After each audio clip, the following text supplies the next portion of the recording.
الأنبياء والمرسلين سيدنا وحبيبنا محمد وعلى آله وصحبه أجمعين أما بعد رب اشرح لي صدري ويسر لي أمري واحلل عقدة من لساني يفقهوا قولي. Bapak-bapak, khususnya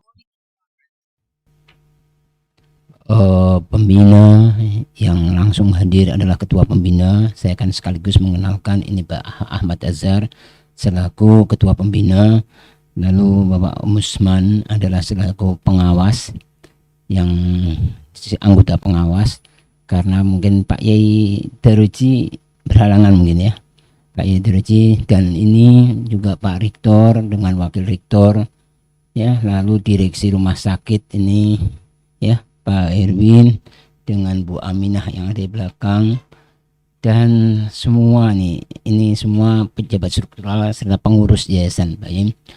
Alhamdulillah, saya pertama mengajak kita semua untuk bersyukur pada Allah Subhanahu wa Ta'ala. Hari ini kita bisa bertemukan dalam satu acara yang insya Allah biidznillah akan kita dawamkan, akan kita lestarikan pertemuan seperti ini, karena kami selaku pengurus teringat sama Allah yarhamuh, abahnya Pak Ayi yang ada di sana itu dulu selaku inisiator berdirinya yayasan ini. Saat itu seminggu sekali di namanya gedung PHBI, PHBI yang Mustaram itu Pak Yi, gedung punyanya Muhammadiyah itu apa? MHBI itu setiap minggu ya, itu beliau memberikan arahan pentingnya pengelolaan wakaf itu setiap minggu, yaitu Allah yarhamu Ustaz Abu Bakar.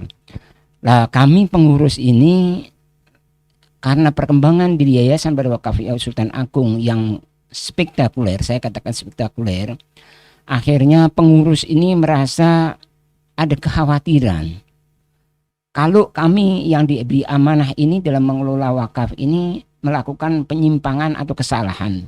Terus, jadi kekhawatiran inilah yang akhirnya menjadikan kami pengurus bagaimana untuk mencari narasumber yang kira-kira bisa memberikan pencerahan kita pengurus, supaya dalam menjalankan amanah di kepengurusan, apakah itu di yayasan atau di pelaksana kegiatan kita, yaitu sesuai dengan aturan-aturan wakaf yang seharusnya, walaupun sekarang sudah ada BWI. Nah, ini adalah salah satu kenapa sampai kita menggagas untuk pertemuan ini. Nanti ini akan rutin, dan pada kesempatan ini saya harus banyak mengucapkan terima kasih Gus Koyum di tengah kesibukan panjenengan bisa dan kerso untuk nanti itu menjadi narasumber, yaitu pendalaman mengenai wakaf tadi ini. Bapak-bapak dan ibu sekalian,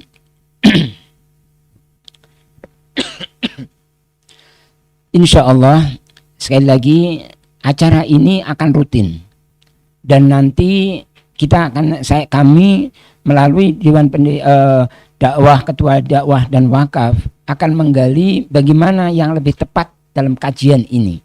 Apakah ini nanti dialogis atau bagaimana, nanti mungkin sambil jalan kita akan lihat. Insya Allah Gus Koyum sendiri itu akan melihat mana yang lebih tepat, yang kira-kira manfaatnya besar untuk kita. Nah, ini nanti mungkin 1-2 kali pertemuan nanti kita evaluasi, supaya apa? Tidak lain kehati-hatian kita, supaya kita dalam menjalankan amanah di wakaf ini betul-betul sesuai dengan kaidah wakaf yang dikehendaki oleh Allah Subhanahu wa Ta'ala. Walaupun sekali lagi sekarang ini sudah ada BWI, Badan Wakaf Indonesia, aturan-aturannya juga ada, undang-undang wakaf sudah ada, tapi kita akan juga kembali kepada aturan yang Allah Subhanahu wa Ta'ala berikan, dengan tidak melanggar, pasti tidak akan melanggar aturan dari BWI. Ini Gus barangkali, jadi pada kesempatan ini saya harus mengucapkan banyak terima kasih kepada Gus Koyum yang kerso dan bersedia untuk menjadi narasumber, dan insya Allah ini akan rutin. Saya Pak Nurdin, saya tadi kenapa ini seharusnya berapa pengurus yayasan Abul Yatama yang sama-sama mengelola wakaf ini kita undang nih, supaya manfaatnya itu lebih banyak ini. Mungkin nanti Eka Sakti juga sang pengelola wakaf ini supaya tahu. Saya kira ini pengantar saya. Waktu sepenuhnya saya akan serahkan kepada Gus Koyum. Nanti monggo mau ada dibuka diskusi dan sebagainya, kami mengikuti. Sepenuhnya saya serahkan kepada Gus Koyum. Turun, monggo.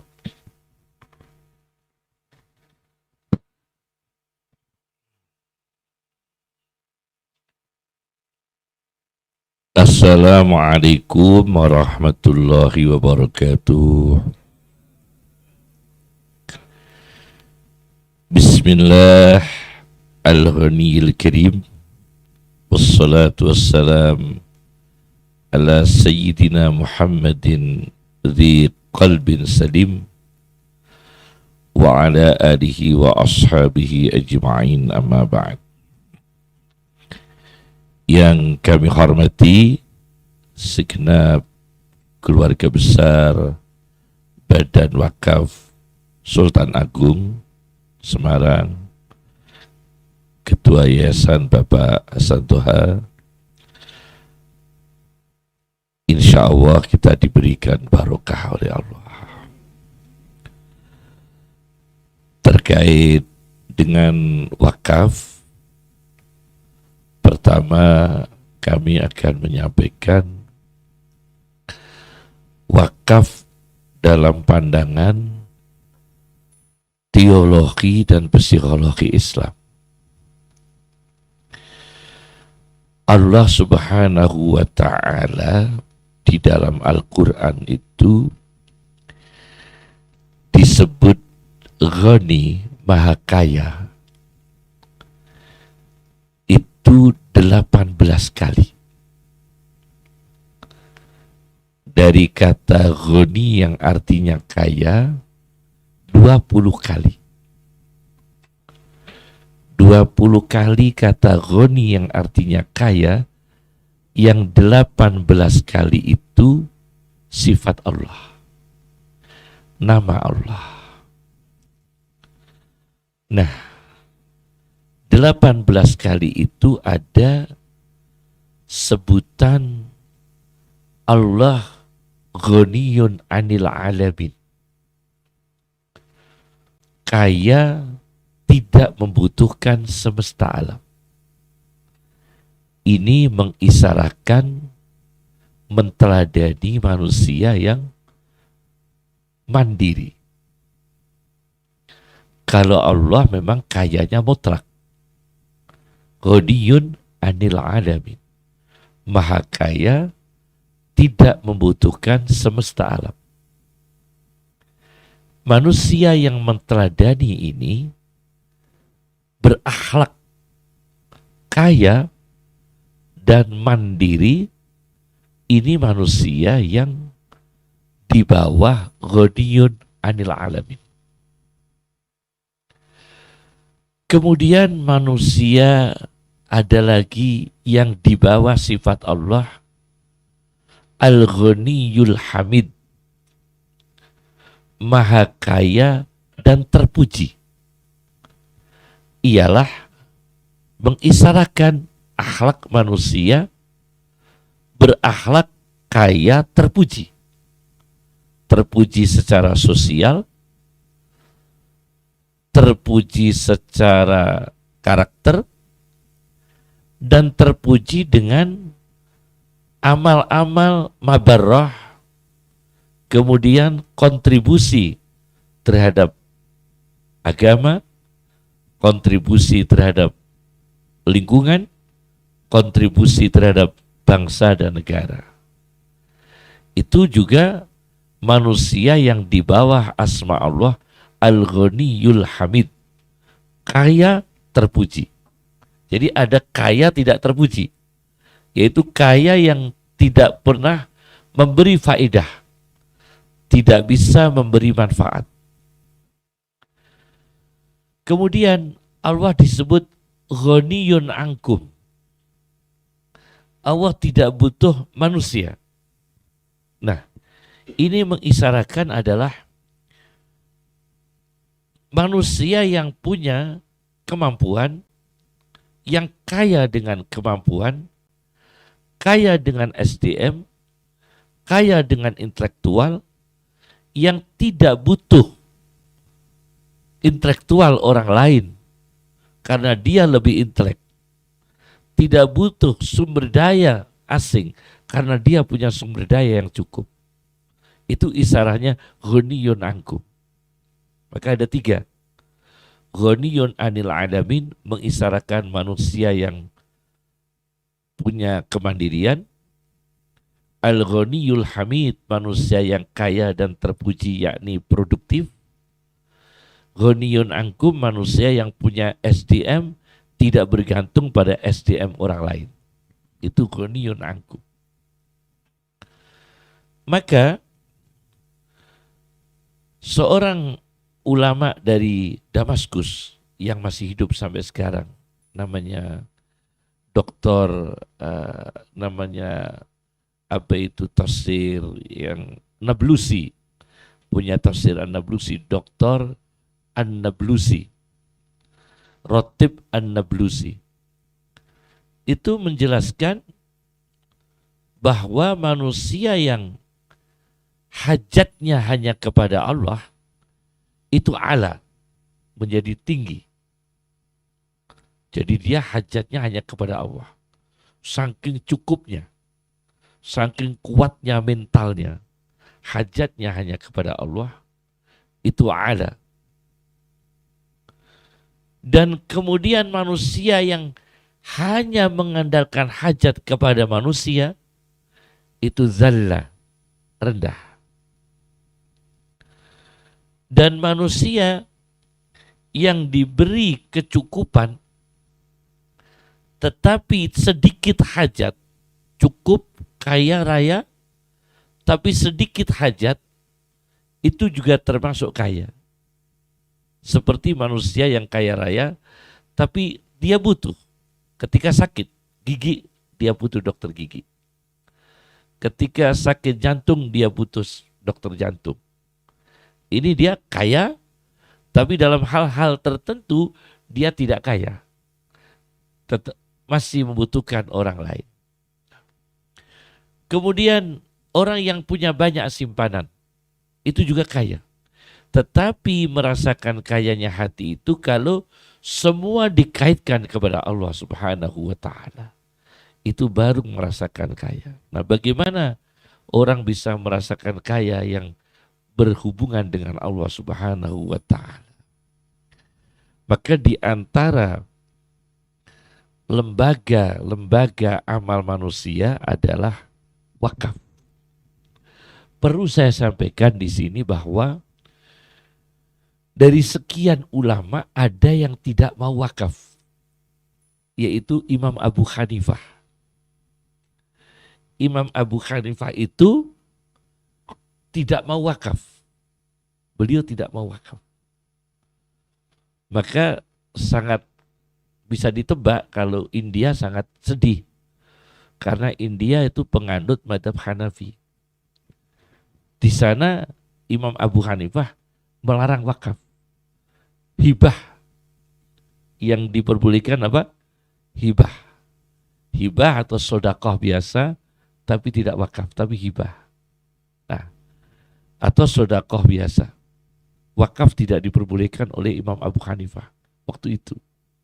Nah, maka di India banyak ulama tidak begitu sejahtera, dosen-dosen muslim tidak begitu sejahtera, karena tidak ada lembaga-lembaga wakaf Islam yang kuat.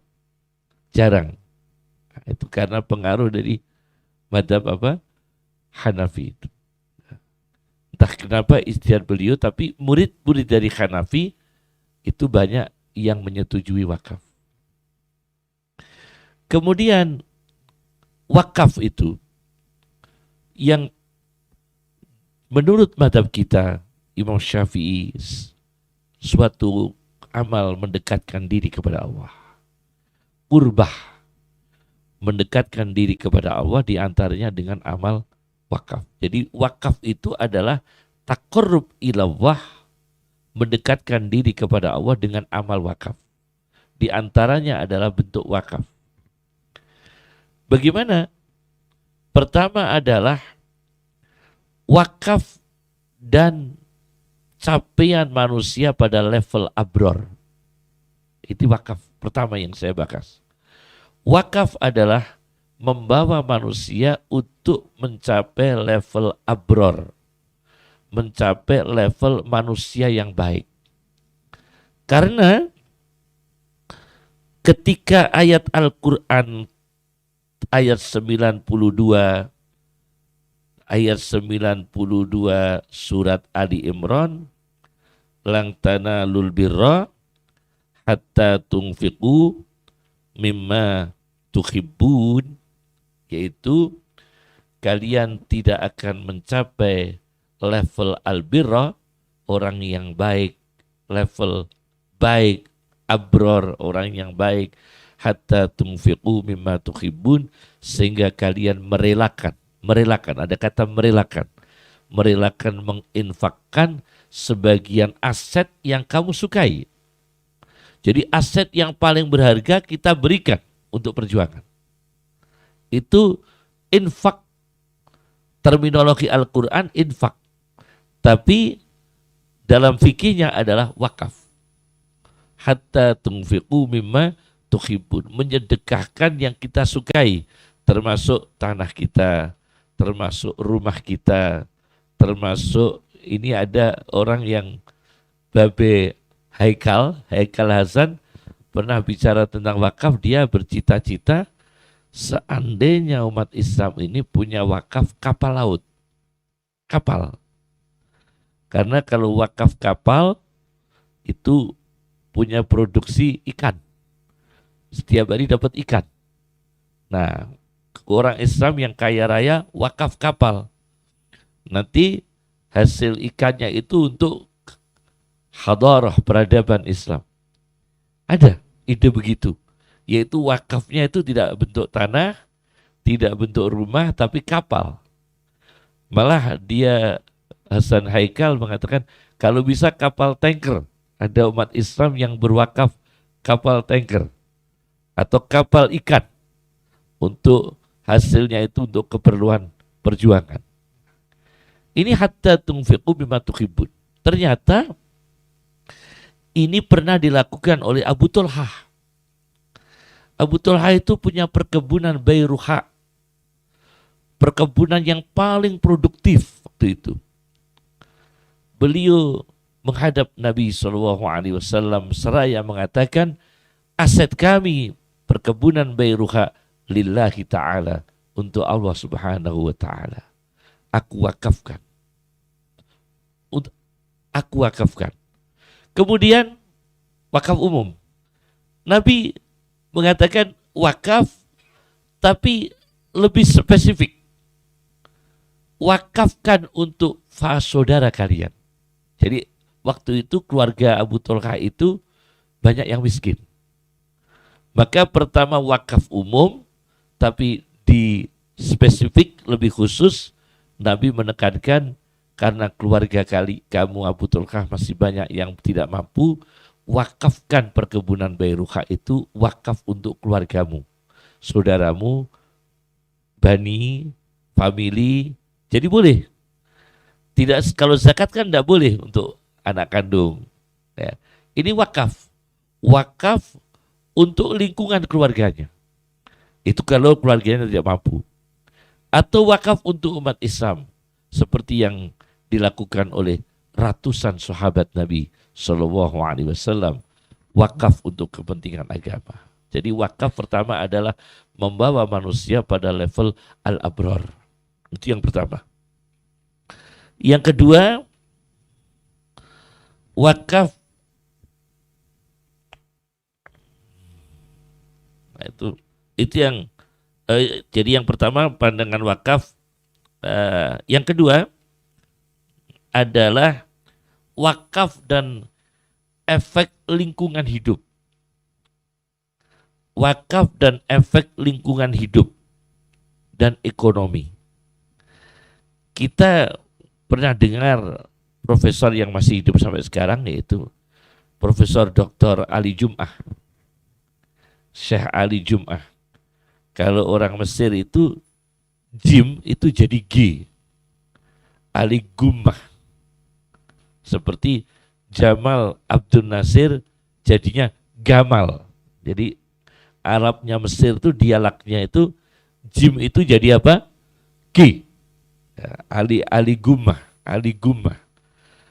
Profesor Dr. Ali Jum'ah dalam bukunya Al-Kalimut Thayyib, dalam kumpulan fatwanya, membicarakan tentang wakaf dan efek lingkungan hidup. Itu ceritanya begini.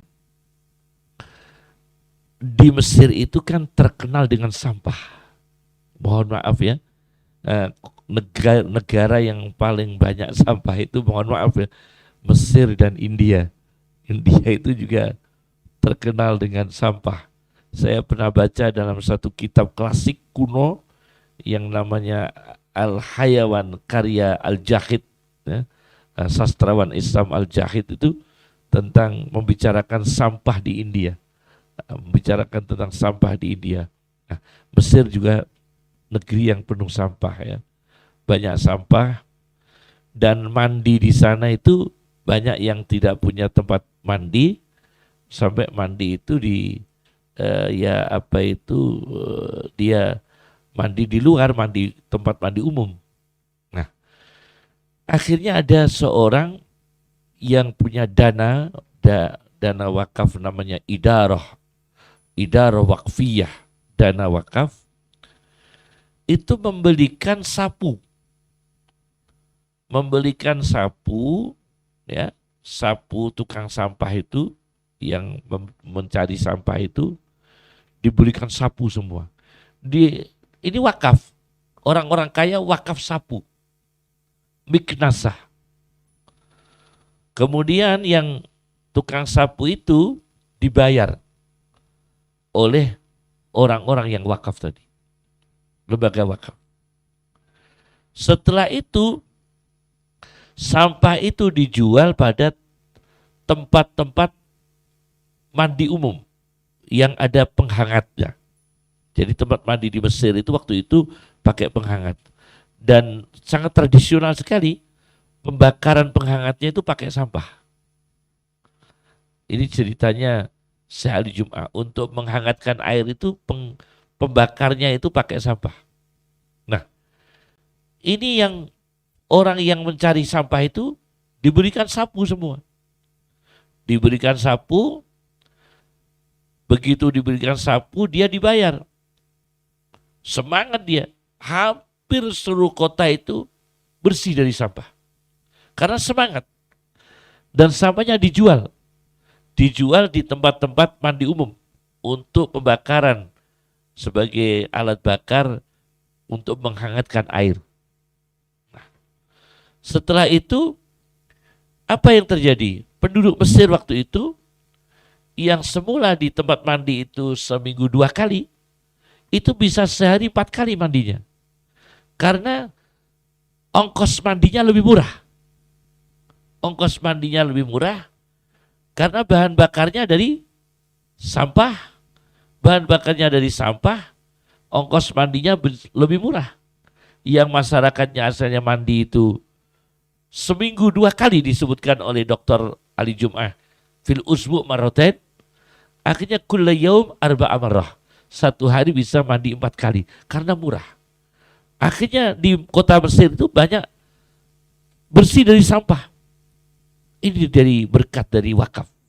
Maka wakaf ini bisa menyebabkan efek tentang kesehatan lingkungan hidup dan ekonomi. Ekonomi itu wakaf ya. Nah, yang ketiga, wakaf menjaga independen kekuatan politik. Nah, ini yang sangat penting sekali ini. Wakaf menjaga independen kekuatan politik. Saya baca dalam ensiklopedi nasional, wakaf itu hanya terminologi Islam. Wakaf hanya terminologi Islam. Ini perlu. Istilah wakaf itu hanya terminologi Islam. Ini yang perlu kita ketahui di ensiklopedi nasional. Nah, yang 18 jilid itu, yang 18 jilid tentang wakaf. Nah, wakaf menjaga independen kekuatan politik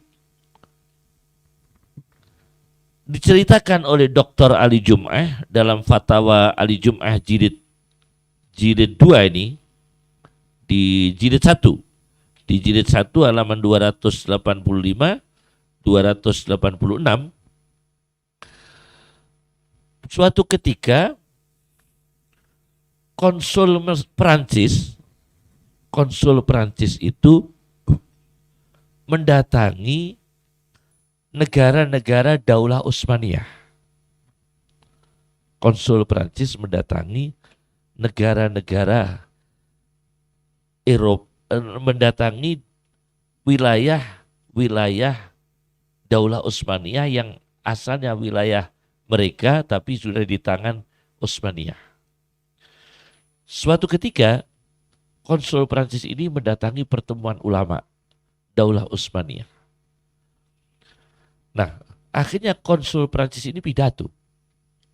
Pidatonya aneh. Biasanya kalau konsul dari negara Eropa ke negara yang telah terjadi ekspansi Islam ya, yang asalnya non-muslim menjadi negara Islam, mestinya kan pesan-pesan kepada penguasa muslim untuk manusiawi kepada rakyat Prancis atau itu enggak bicara begitu. Nah, dia pidato, kami mohon para tokoh Islam di negara-negara Utsmaniyah, kami mohon untuk dihapus sistem wakaf. Itu yang mengusulkan konsul Prancis. Sebaiknya negara-negara Utsmaniyah gak ada wakaf. Tidak mengusulkan tolong warga Prancis jangan ditekan pajak. Tidak begitu. Tolong warga Spanyol jangan ditekan pajak di negara Islam, di Daulah Utsmaniyah. Tidak begitu. Tolong negara Portugal jangan ditekan pajak di Daulah Utsmaniyah. Tidak begitu. Tapi tolong di Daulah Utsmaniyah, wilayah Daulah Utsmaniyah, tolong dihapus sistem wakaf. Kaget semua para ulama. Nah, ini nanti buat pelajaran untuk kita. Akhirnya ulama berpikir, ini kenapa ini? Ternyata Inggris telah melalui awal daripada Perancis. Ketika masuk ke Irak, Inggris masuk ke Irak,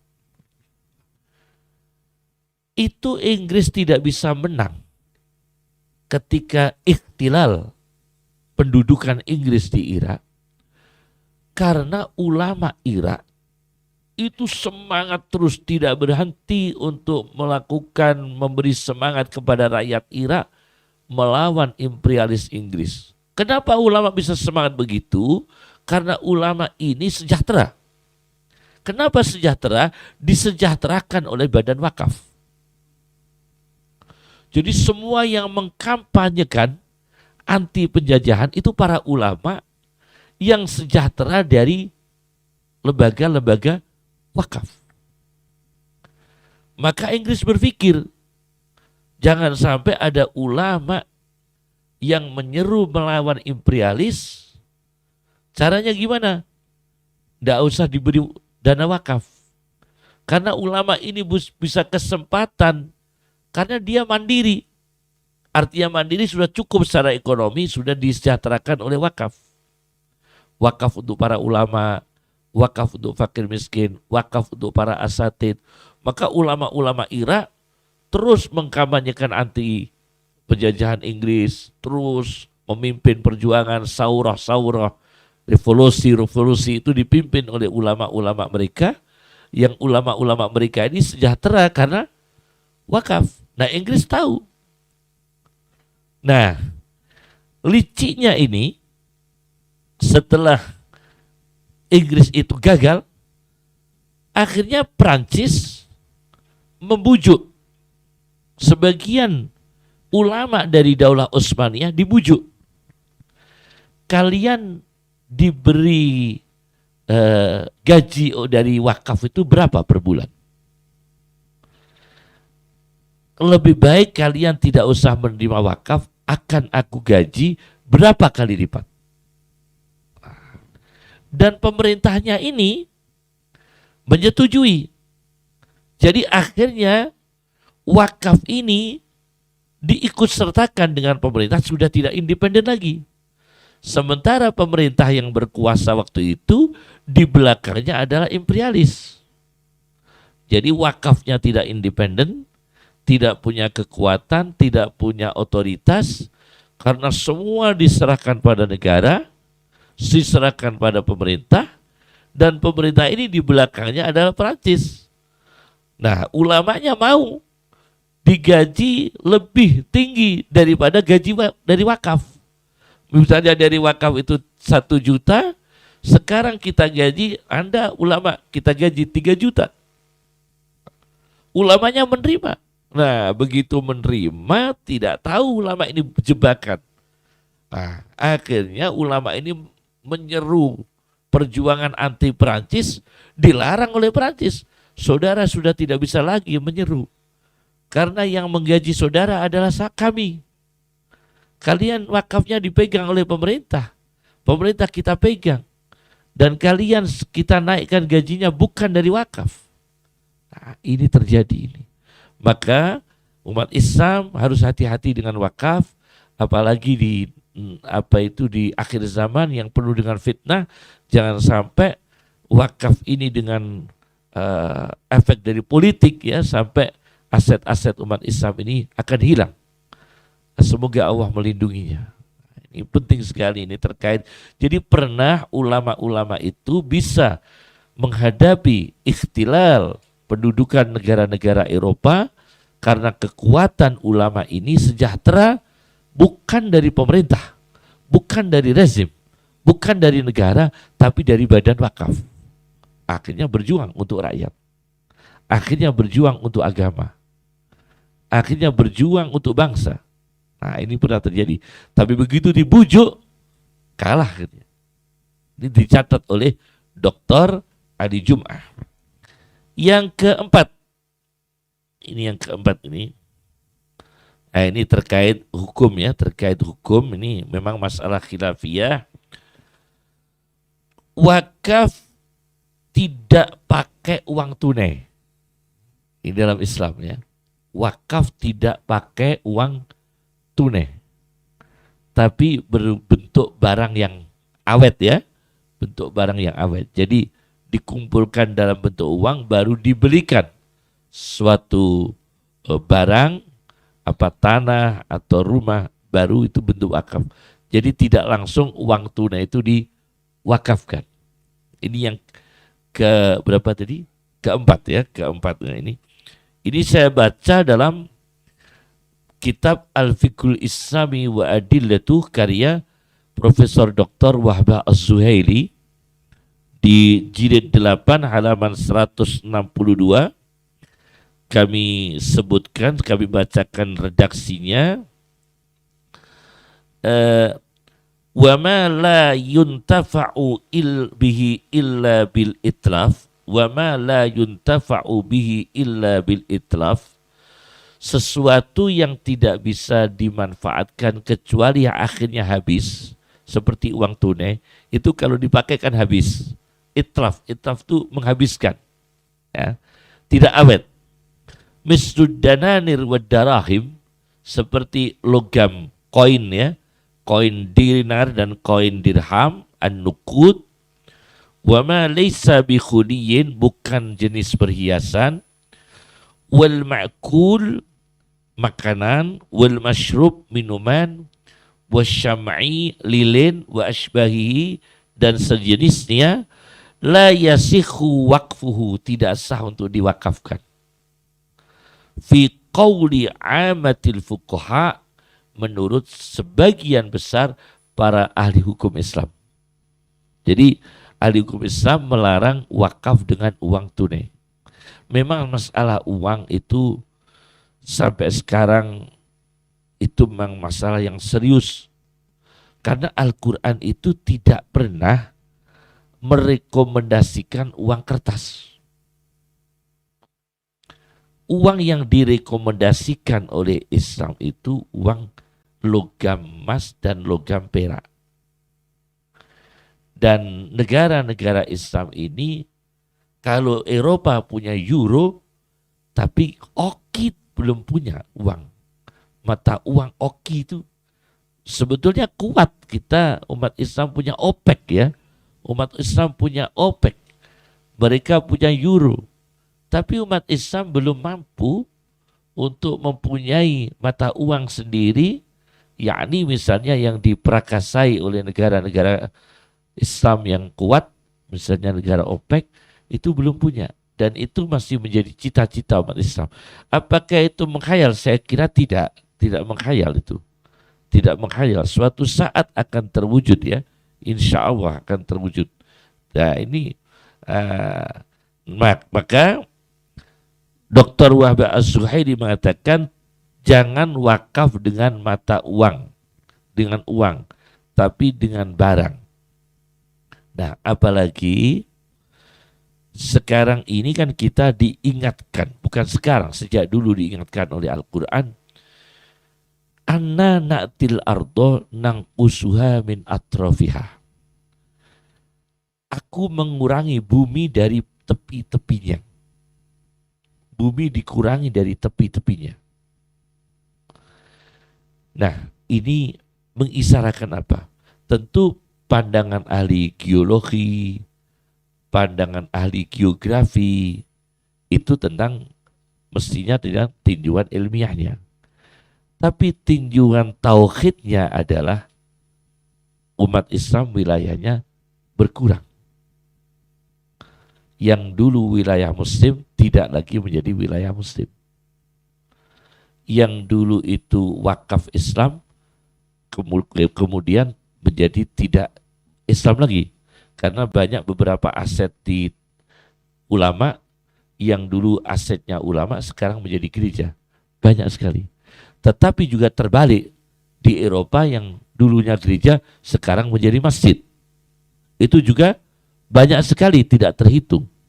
Terutama di London yang kita data-data dari jamaah tabligh itu kan, karena jamaah tabligh yang mubasyarah langsung melakukan di sana, eksekusi di sana bersama aktivis-aktivis Muslim lainnya di luar jamaah tabligh juga banyak berkontribusi untuk membeli gereja-gereja mereka yang tidak dipakai, dibeli oleh umat Islam, dan sekarang banyak menjadi ma'had tahfidul Quran.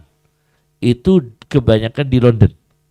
Ada satu, kita punya teman Pak Sugiyarto, dulu pegawai Pemkop Provinsi DKI. Nah itu punya kakak Ijmi di Kanada. Dan itu waktu itu kami diberi minta restu, yai kakak saya ini ipar itu mau beli gereja dipakai untuk jadi masjid. Dan itu tidak sedikit bangsa Indonesia membeli aset-aset gereja di London, dibeli menjadi rumah-rumah tahfidz, pondok-pondok pesantren tahfidz. Kalau yang dekat pengen lebih tahu detailnya itu pondok ini Krincing Payaman, pondoknya Kiai Mukhlisun Payaman. Itu Kiai Mukhlisun punya banyak tempat di Kanada, punya banyak tempat di Amerika yang menjadi tahfidz, tempat-tempat ma'had tahfidz di sana. Jadi insya Allah bangsa Indonesia telah ekspansi wakaf sampai ke sana. Bukan hanya di Indonesia, sampai ke sana. Dan ini yang menunjukkan yadkhuluna fi dinillahi afwajan. Berbondong-bondong masuk di agama Islam, di lembaga Islam, di tempat pendidikan Islam, di rumah sakit Islam. Ya Masya Allah, ini suatu keberhasilan. Yadkhuluna fi dinillahi afwajan.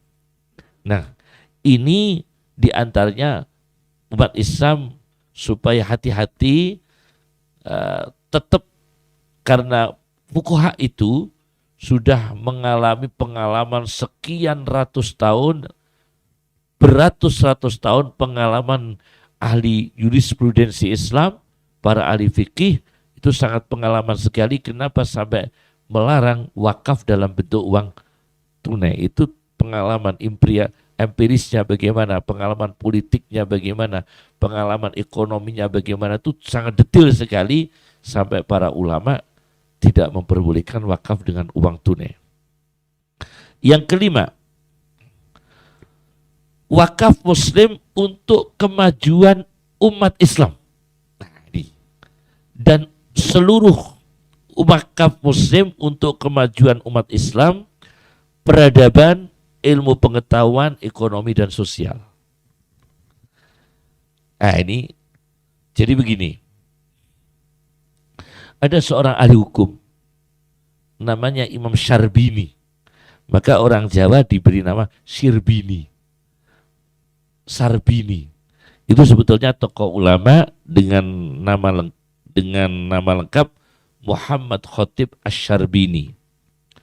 Dalam kitabnya Mughnil Muhtaj halaman 379-380 tentang wakaf muslim itu mengutamakan kemajuan umat Islam untuk melahirkan umat Islam yang hadarah, madaniyah, saqafah, musaqqaf, berperadaban, berbudayaan, intelektual, maju, dan akhirnya memberi kontribusi untuk bangsa dan negara. Jadi wakaf muslim jangan sampai memintarkan orang yang bukan muslim, tapi utamakan memintarkan umat Islam. Karena wakaf muslim. Nah, bagaimana kalau yang memberi wakaf itu non-muslim? Non-muslim memberi wakaf untuk umat Islam. Di sini disebutkan wa yasikhul waqfu min muslimin aw dhimmiyin. Sah menerima wakaf dari muslim untuk muslim atau dari non-muslim untuk muslim.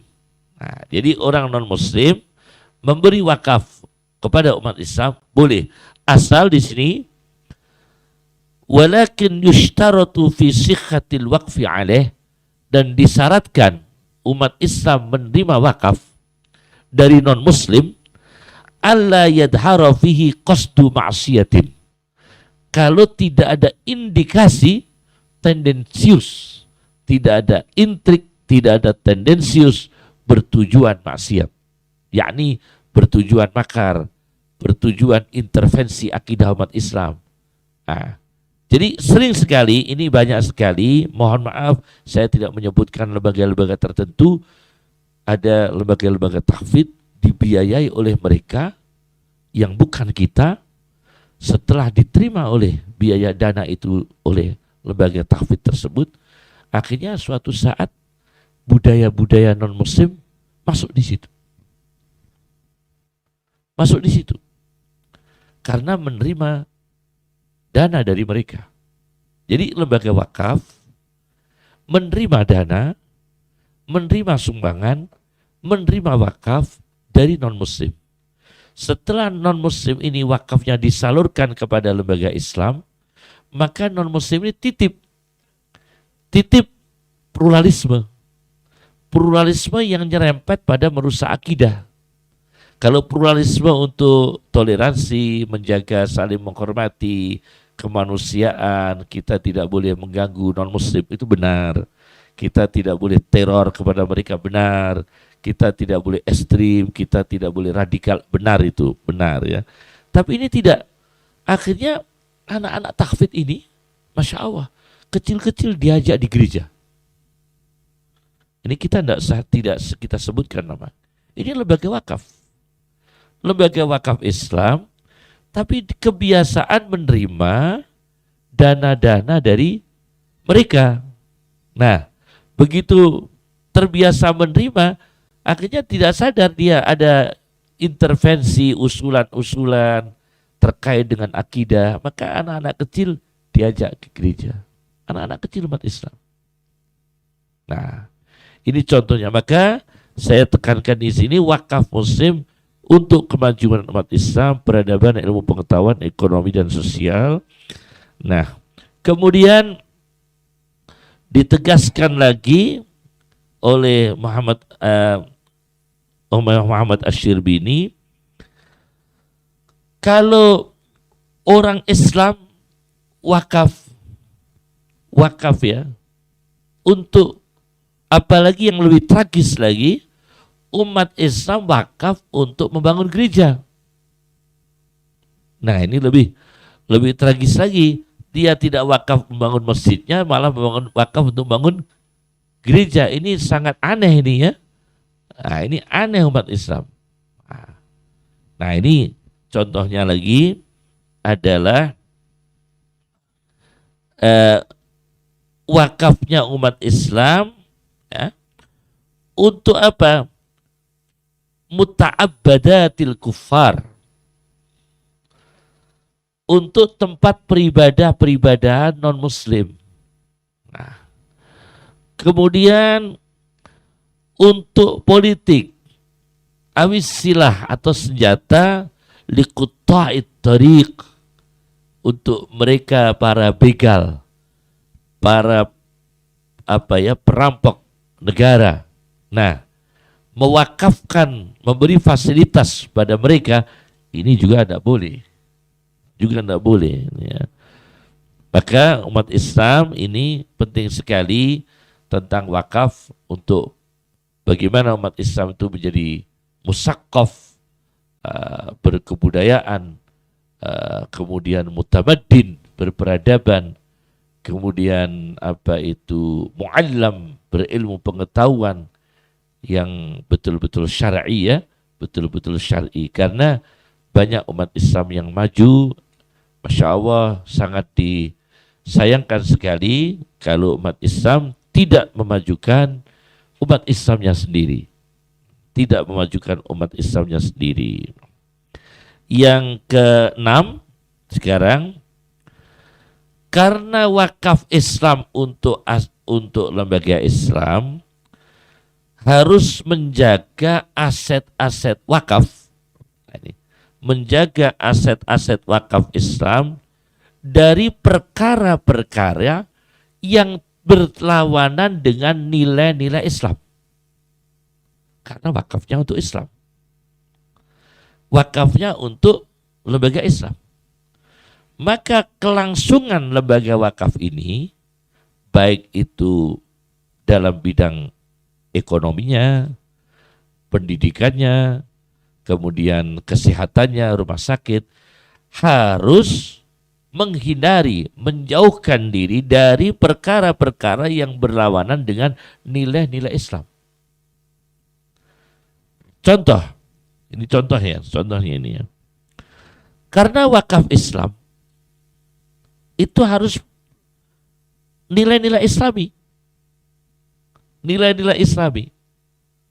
Ya kita tidak seberani, tidak seperti saya punya habaib, punya teman, seorang sayyid ya.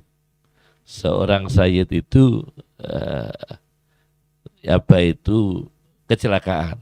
Sayyid kecelakaan, cerita ke saya. Orang Sumbawa atau mana ya. Beliau ini dulu ngajar di Jeddah. Ngajar kalau di sini IKIP, Institut pendidikan ya. Pendidikan IKIP ya. Kalau di sini IKIP dulu ya. Kalau itu di Jeddah, orang ngajar di sana.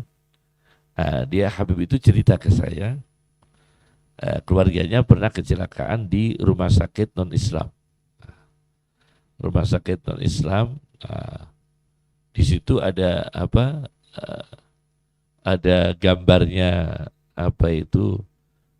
Bunda Maryam.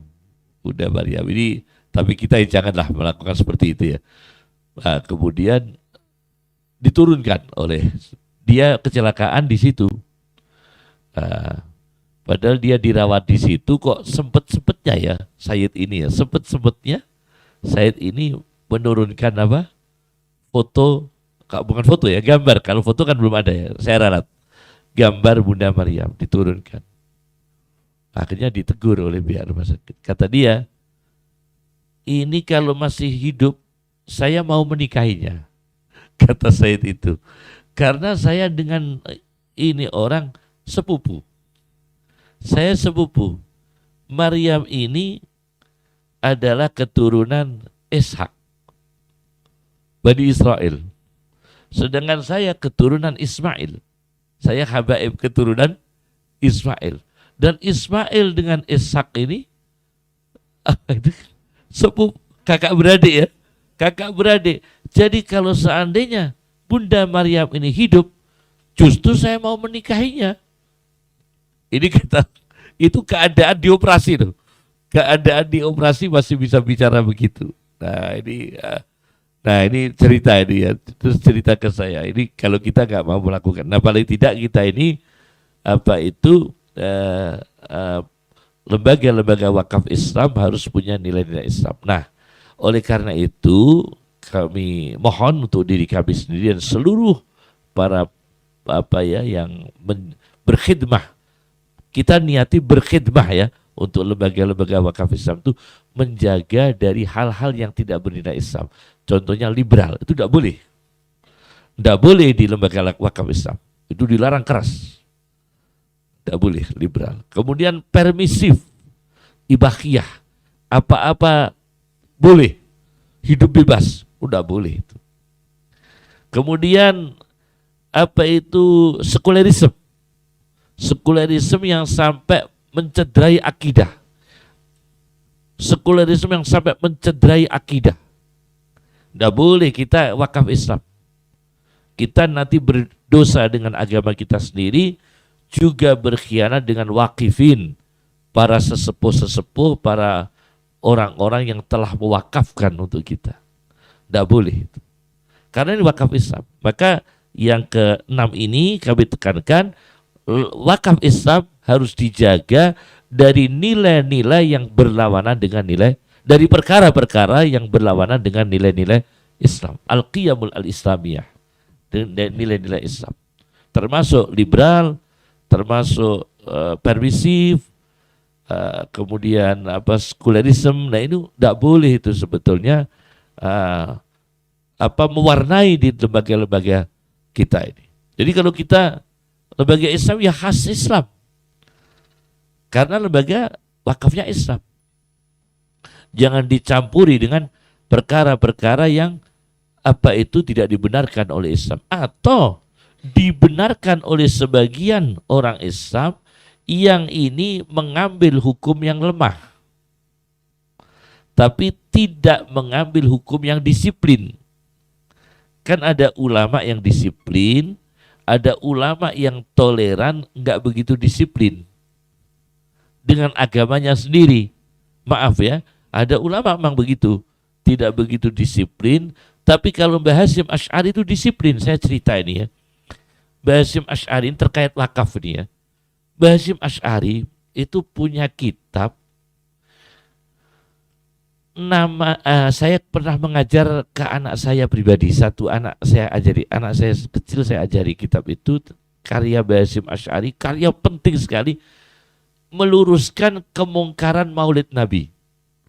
Jadi Maulid Nabi yang kadang-kadang ada kemungkarannya, itu Mbah Hasyim Asy'ari objektif sekali.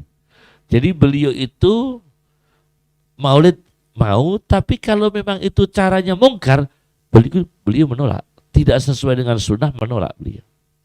Suatu ketika beliau hadir di lembaga wakaf, di sebuah pondok pesantren. Cerita beliau di sebuah pondok pesantren yang lazimnya pondok pesantren itu wakaf. Pondok pesantren itu lazimnya ya, umumnya insya Allah itu ya wakaf. Ya. Beliau hadir di suatu acara Maulid Nabi SAW di sebuah pondok pesantren. Di situ ada joget-joget rokes, ada joget-joget. Beliau langsung marah di depan umum. Marah di tempat itu juga. Dan diceritakan oleh beliau sendiri dalam bukunya. Beliau marah. Ini lembaga Islam. Ini Maulid Nabi. Kenapa dicederai dengan acara seperti ini? Dibubarkan oleh beliau. Dan dicatat oleh beliau. Nah berarti lembaga-lembaga wakaf Islam tidak boleh ada hal-hal, perkara-perkara, baik itu seremonial, apalagi kurikulumnya, apalagi mata pelajarannya, memilih mata pelajaran jangan sampai menyesatkan. Mata pelajaran apa saja jangan sampai menyesatkan. Itu juga perlu dikaji. Umat Islam, lembaga-lembaga Islam dalam pendidikannya itu mata pelajaran yang mana yang menyesatkan, mana yang tidak menyesatkan harus dipilih. Harus dipilih mana yang menyesatkan dan mana yang tidak menyesatkan. Itu juga membutuhkan tenaga ahli untuk mensensor ya, untuk mensterilkan buku-buku paduan dalam mata kuliah itu. Kalau umum, mohon maaf, kalau umum itu kan tidak langsung terkait akidah. Ini yang terkait akidah itu bisa sosial, ya sosial, filsafat, agama, ya kan? Itu sangat ramah. Dan akhir zaman ini, sekarang ini di Indonesia, isu agama itu ranking tertinggi. Hampir isu politik tidak begitu dibicarakan. Yang paling banyak di Indonesia itu isu agama terus. Terus isu agama. Sebentar-bentar ada masalah agama. Sebentar-bentar ada masalah agama. Terus isu agama. Sampai sekarang. Mulai dari apa ya? Mulai dari orang sholat berbahasa Indonesia. Sampai yang mempersoalkan Tuhan bukan bangsa Arab. Ya kan? Sampai terus isu-isu agama. Sampai sekarang. Nah, ini kan di Indonesia. Maka kita harus memberikan bekal kepada anak-anak kita di lembaga-lembaga Islam ini pelajaran-pelajaran yang muloknya ya, apa itu ya, muatan lokalnya itu harus muatan-muatan yang tidak bertentangan dengan al-qiyamul islamiyah, nilai-nilai Islam. Ini diantaranya yang ke-6. Kemudian saya sampaikan ada satu kitab namanya Al-Ahkamu Syarhul Ahkami Syar'iyah Fit Taurat. Ada satu kitab mengkaji hukum syariat dalam kitab Taurat. Karya Nadi Farah Darwis. Nadi Farah Darwis, 1 jilid itu. Saya baca di halaman 218, 219, 220 ya. Ternyata umat Islam itu dalam mewakafkan tidak boleh wakaf yang menyalahi akidah. Wakaf menyalahi akidah. Mohon maaf ya. Misalnya umat Islam wakaf di sebuah tempat untuk acara-acara yang berbau syirik. Tidak boleh. Tidak boleh. Umat Islam wakaf untuk masjid buat sholat. Tapi kalau lokasi diwakafkan untuk acara-acara yang mengundang kemusyrikan, tidak boleh. Ternyata dalam catatan ini orang Arab paganisme waktu itu telah melakukan wakaf yang menyimpang. Di Al-Maidah ayat 102 itu gambaran wakaf yang menyimpang. Al-Maidah ayat 102 ada wakaf bakhirah. Bakhirah itu onta yang susunya itu tidak diperah, dibiarkan. Diyakini untuk berhala.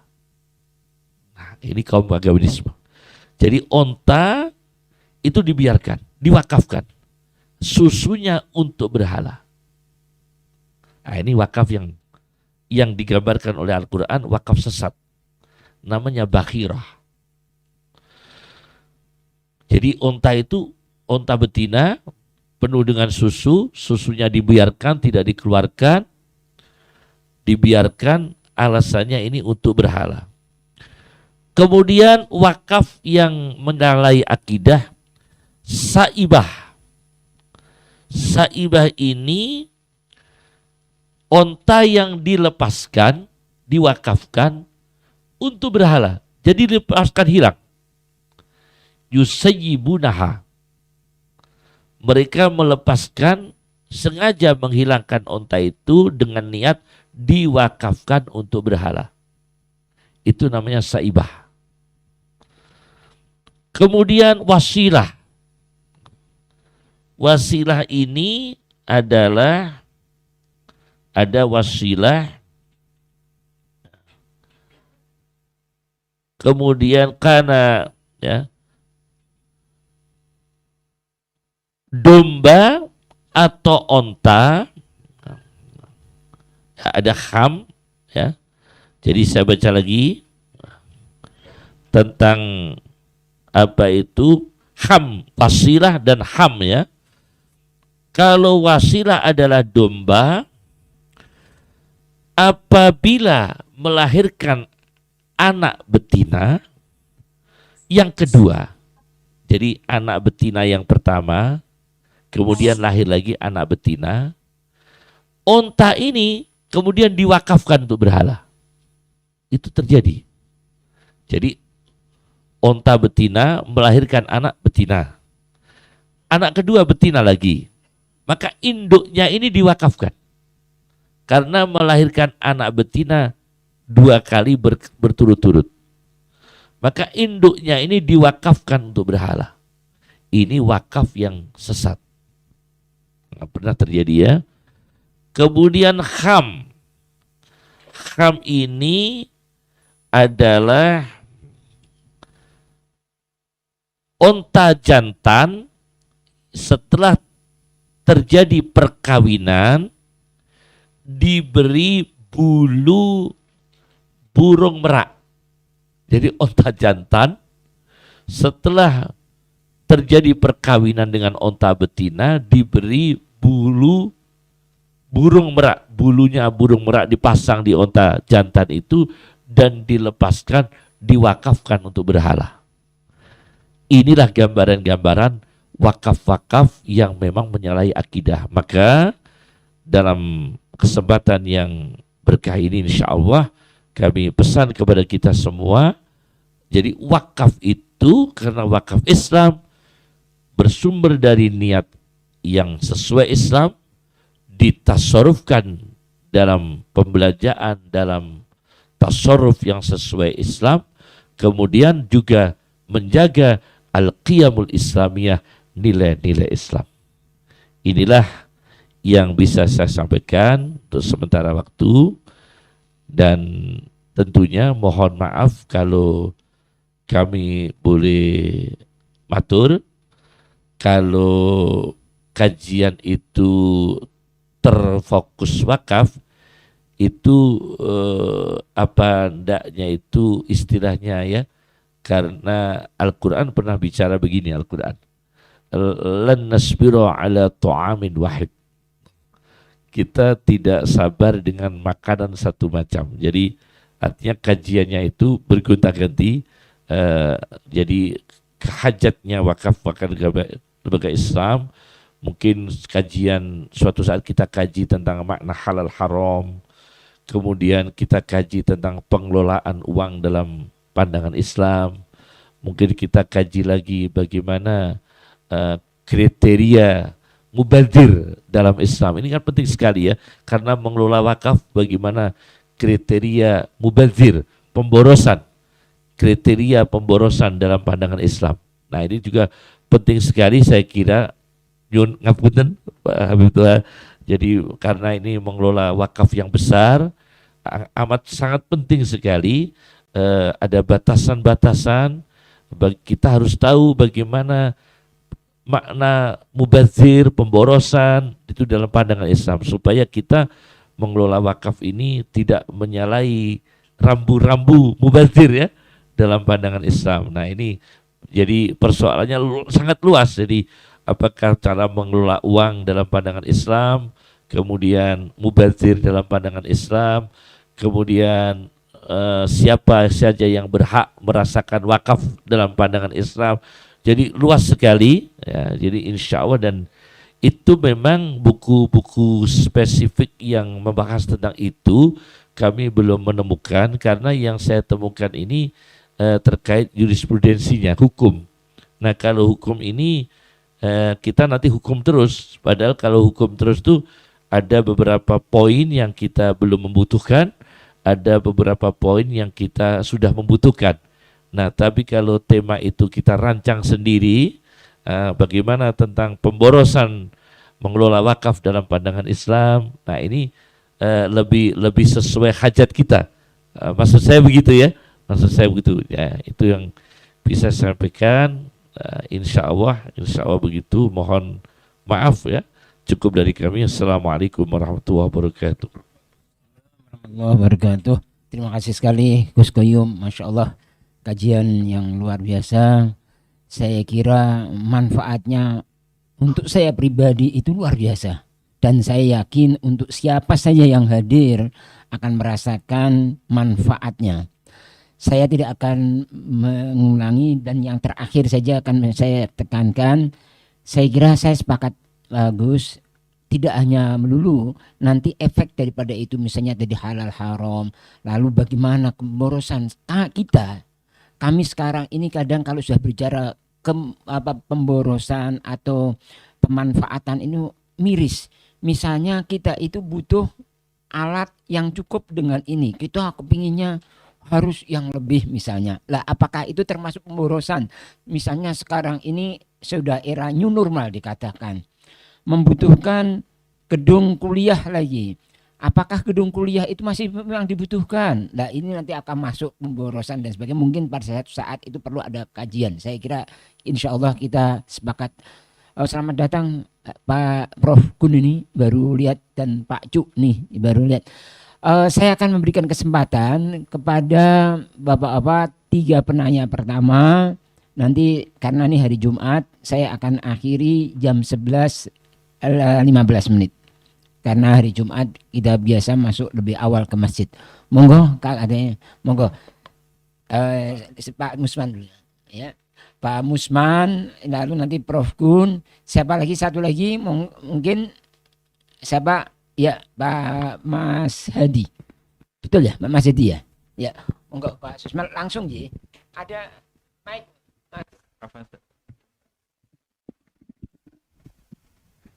Assalamualaikum warahmatullahi wabarakatuh.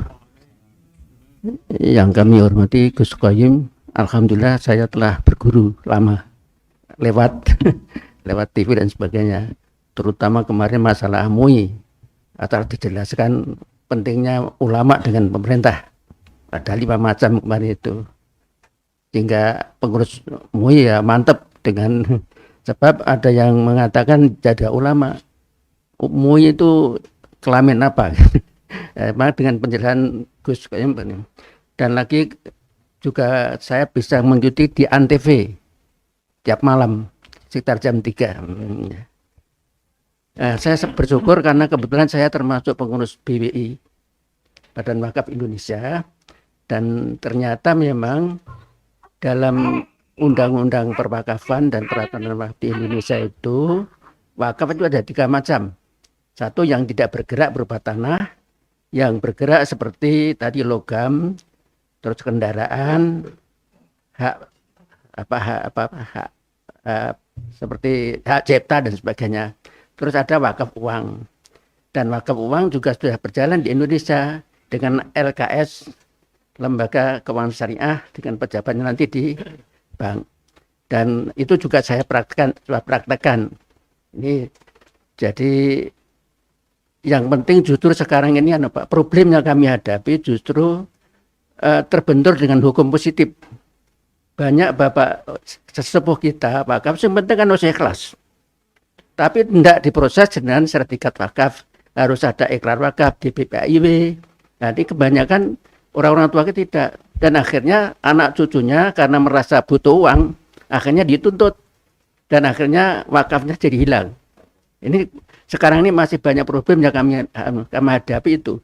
Jadi baik di Muhammadiyah maupun di masyarakat umum, problem itulah yang sehingga menjadi masalah. Jadi sekarang harus betul-betul harus dipadukan antara hukum syar'i yang ada tadi juga harus dengan hukum positif. Sebab kebanyakan tadi sesepuh kita mengatakan surah perlu, yang penting aku ikhlas. Tapi karena tidak diproses ke sertifikat, dan kemudian juga dalam hukum agama bahwa wakaf tidak boleh dijual, tidak boleh dihibahkan, tidak ditukar. Tapi dalam hal ini ada klausul sendiri.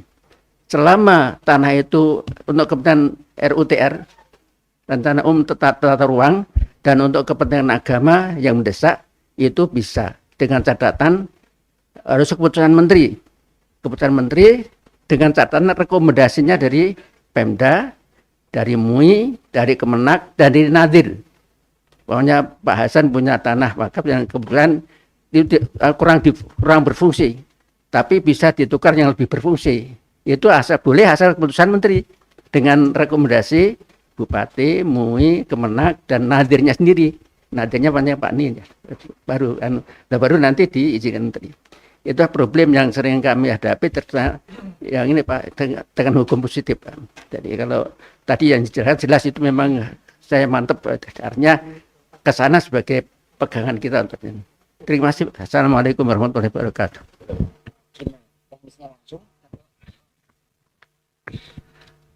Assalamualaikum warahmatullahi wabarakatuh.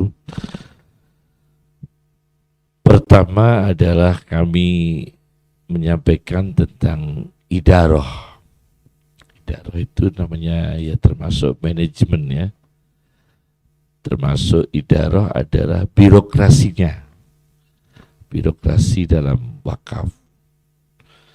Maka dalam Islam itu untuk implementasi syariat, aktualisasi syariat, memang harus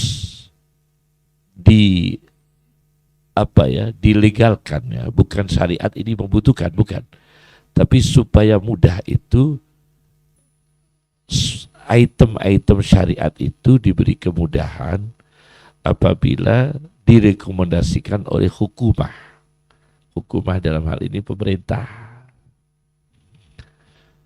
Seperti akad nikah, dihindari nikah siri. Karena ada pemerintah, ada catatan, ada KUA. Maka birokrasi wakaf ini memang suatu hajat yang masah. Hajatun masah, hajat yang mendesak birokrasi wakaf itu. Selama birokrasi wakaf ini tidak merugikan terhadap wakaf itu sendiri. Termasuk adalah ikrar dari wakif yang ikrar itu diberikan kepada mauquf alaih sebagai penerima wakaf, dan wakafnya itu dikelola oleh pengawas yang disebut oleh nadir ya, yang mengawasi, yang memimpin badan wakaf itu nadir ya. Nah, ini dalam Islam diwajibkan. Nah, kenapa orang Islam sebagian kok mempermudah wakaf hanya dengan lisan? Itu bukan karena Islam tidak mengatur tentang catatan-catatan kedisiplinan wakif, mauquf alaih, tapi karena individu SDM umat Islam masing-masing ya, namanya fardun min afrodin nas, individunya yang memang belum sejauh itu SDM-nya.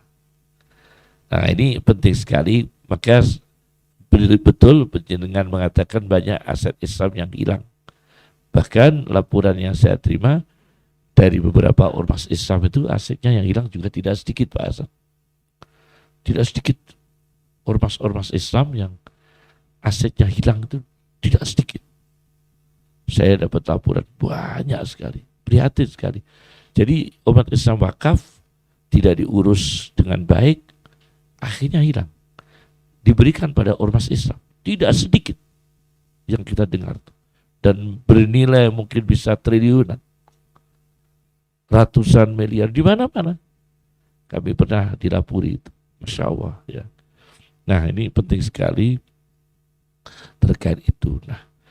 Nah, persoalannya ini begini, yang mendasar adalah ketika yang wakaf ini memberikan wakaf tidak bermusyawarah dengan ahli waris.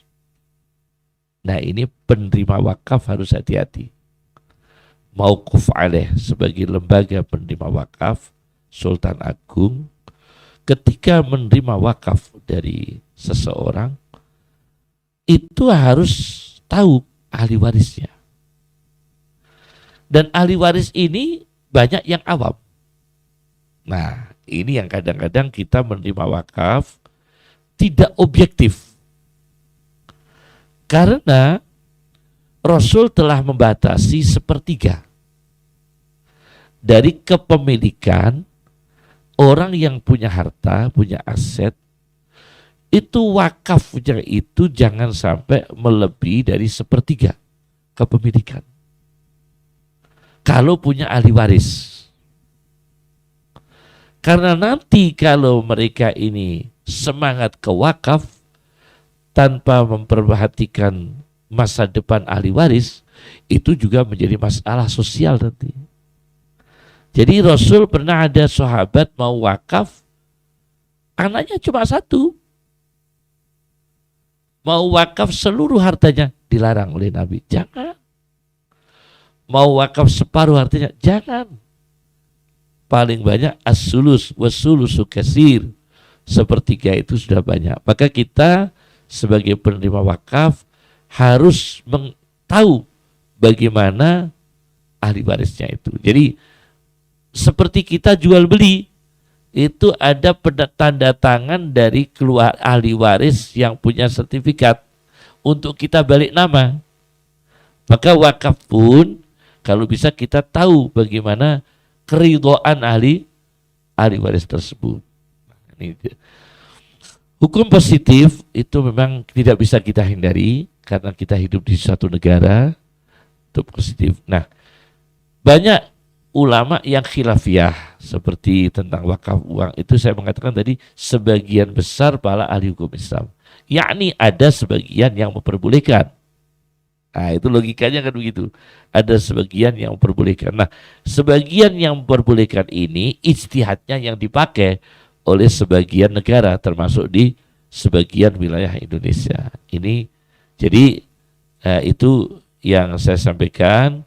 Yang terakhir tadi terkait dengan apa itu bagaimana umat Islam ini supaya tidak hilang asetnya itu memang saya ulangi lagi memang harus diperbaharui dan diperbaiki tentang apa itu akta wakaf itu terutama ya mohon maaf ya namanya dinamika politik kita tidak tahu sistem negara itu kita takut sekali kalau suatu saat negara itu sosialis itu kan kita takut tapi semoga tidak terjadi ya karena kalau suatu saat negara itu terjadi sistem sosialis itu kan berbahaya pada aset-aset wakaf juga ya kan Pak ya akan berbahaya pada aset-aset wakaf juga ini ya dan itu maka memperbaiki administrasi wakaf ini juga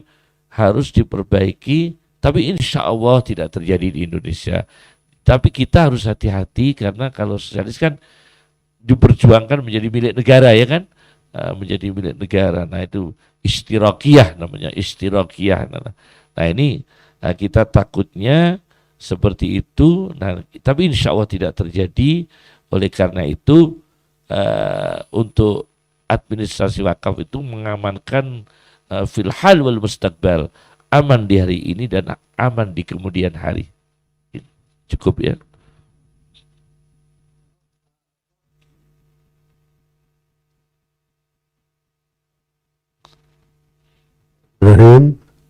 Bismillahirrahmanirrahim.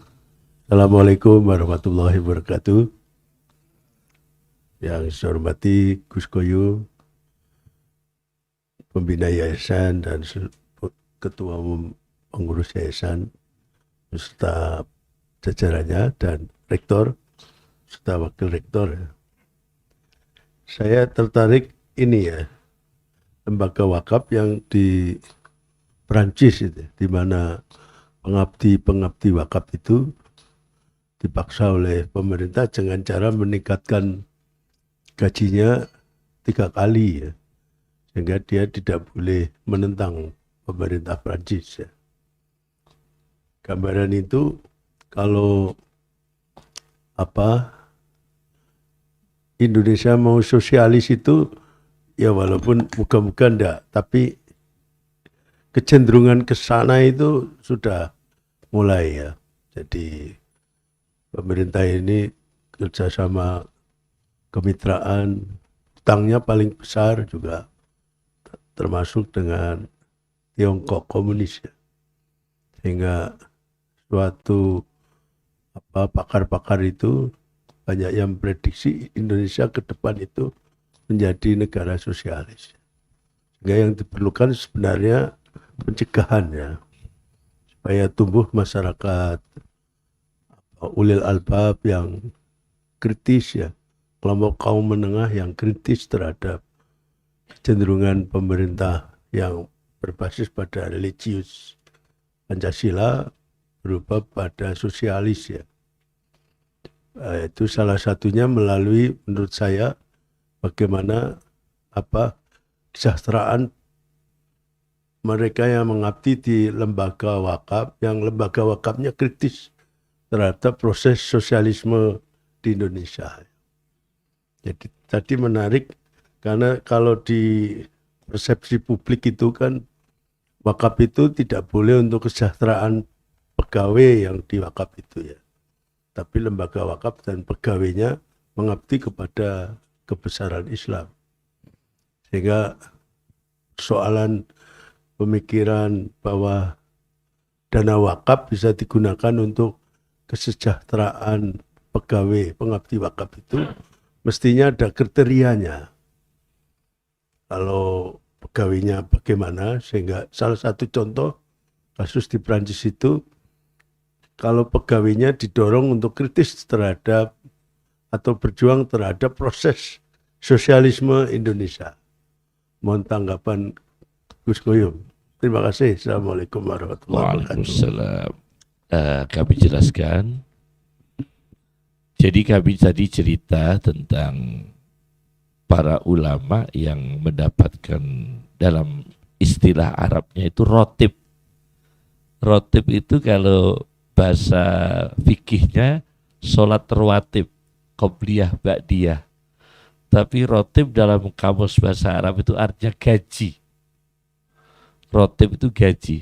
Nah, ulama-ulama ini yang kritis mengkampanyekan anti istikmari, anti imperialis, itu ulama yang dicukupi kesejahteraannya dari wakaf.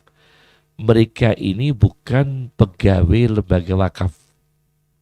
Nah, kami jelaskan dulu. Jadi mereka ini bukan pegawai, Pak Gunarto, bukan pegawai lembaga wakaf.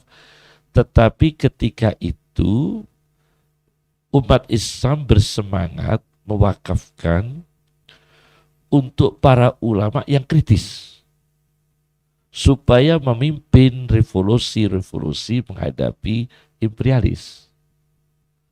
Jadi ulama yang kritis kan banyak, dan ini dibutuhkan untuk memimpin pergerakan melawan penjajah. Maka para saudagar, pedagang, pengusaha Islam mewakafkannya dengan redaksi begini: aku wakafkan hartaku untuk para ulama. Itu banyak. Jadi bukan ulamanya yang pengurus wakaf, bukan. Aku wakafkan hartaku ini untuk sufi. Banyak itu dulu.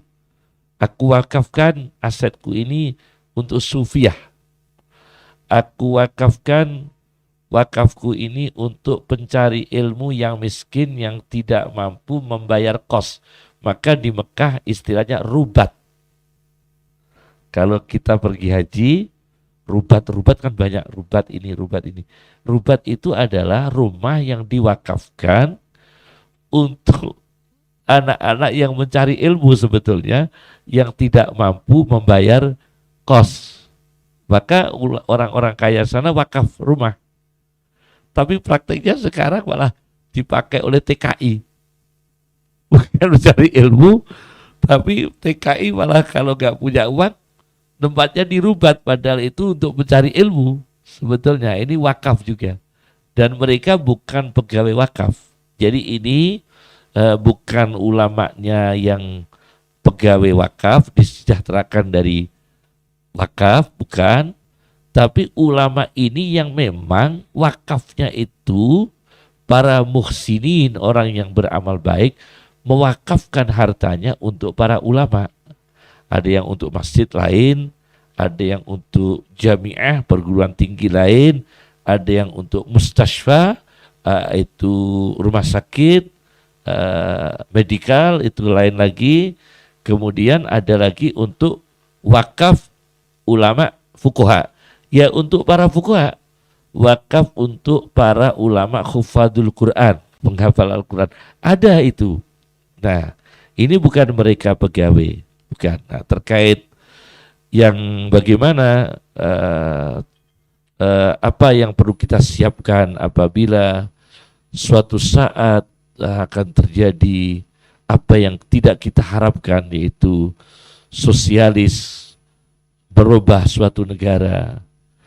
Memang negara-negara yang condong sosialis itu tidak pernah ada yang sukses dalam sejarahnya.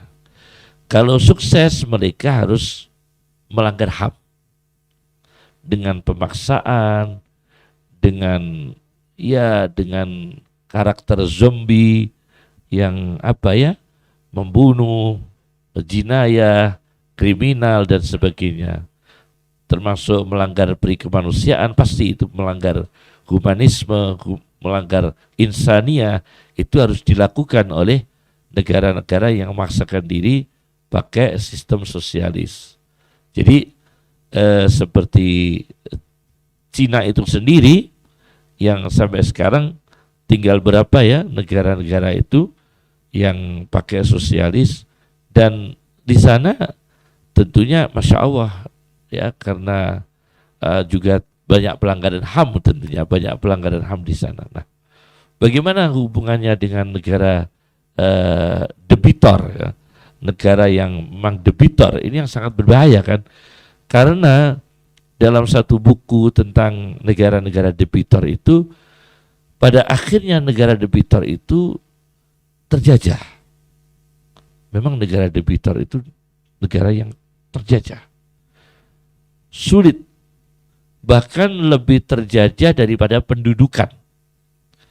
Karena kalau negara yang menjajah dengan ikhtilal, dengan pendudukan seperti Holland ke Indonesia, itu kan berproses untuk menguasai Indonesia. Harus beratus-ratus tahun. Dan mereka harus berkorban jiwa, harus dengan senjata. Maka kemarin saya mengeluarkan video yang baru tentang bahayanya perang neokortek.